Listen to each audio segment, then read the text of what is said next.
Advocating for the Telehealth Modernization Act.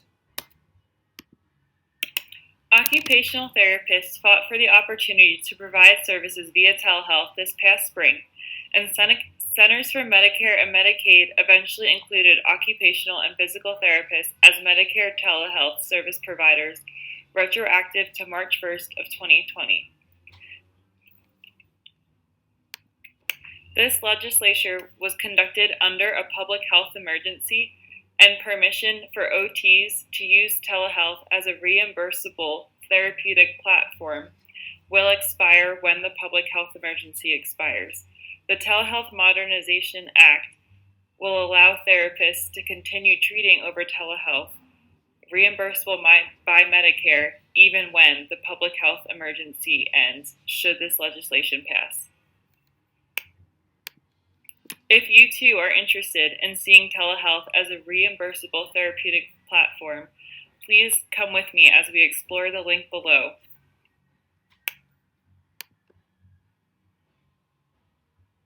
This link brings us to the AOTA Legislative Action Center. If we scroll down, we will see the legislature that we are currently advocating for.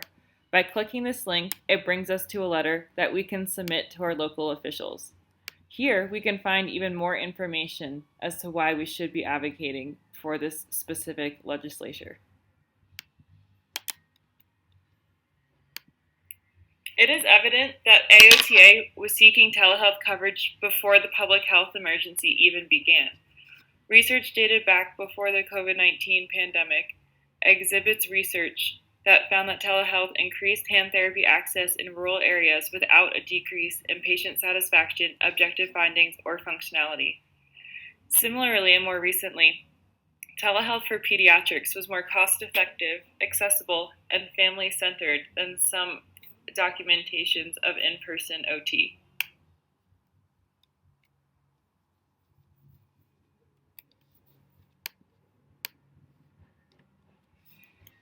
Please excuse the technical difficulties. As depicted by the images below, negotiation can be messy and difficult. However, if we can operate and manipulate our points so that we can find a compromise with the opposing party, which in this case is Medicare reimbursable services, we could find an appropriate negotiation. Let's explore this quiz together to find out the best negotiation strategy in regard to this legislature.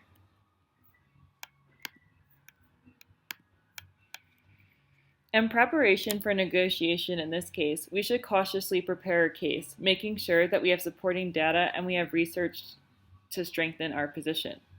When initially meeting our counterpart, we should really take the time to connect on a personal level and concern ourselves with setting a positive tone before beginning the negotiation in order to establish respect and rapport. When we begin presenting information, we need to have a strong need to present all factual information in a detailed, sequential, and complete manner so that we are organized and prepared. When it is difficult to gain agreement on a certain point, we must ask further questions to further understand our counterpart's position while continuing to present facts to support our position.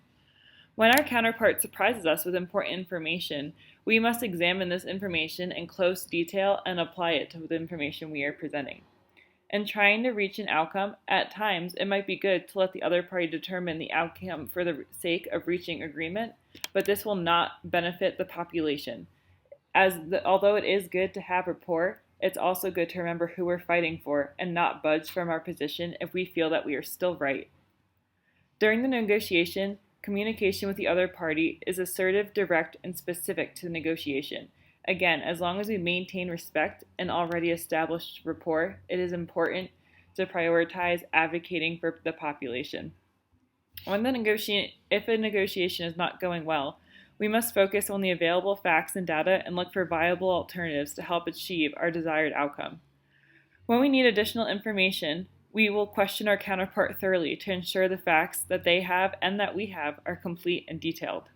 At the conclusion of the negotiation, we are less concerned about what our counterpart thinks and more concerned about whether we have reached our goals for our population. This form of negotiation is a blend. We have no clear preference for our style, but we use a combination of styles to really make sure we're advocating for this at-risk population.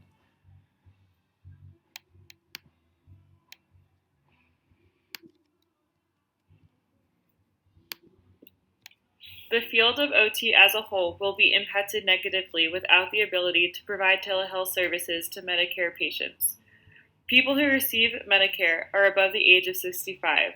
If community mobility is difficult secondary to age, forcing travel to a clinic goes against OT's position on health promotion and prevention.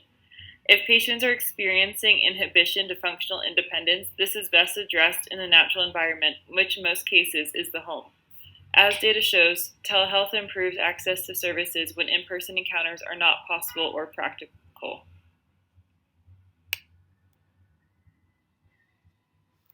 Thank you for your time.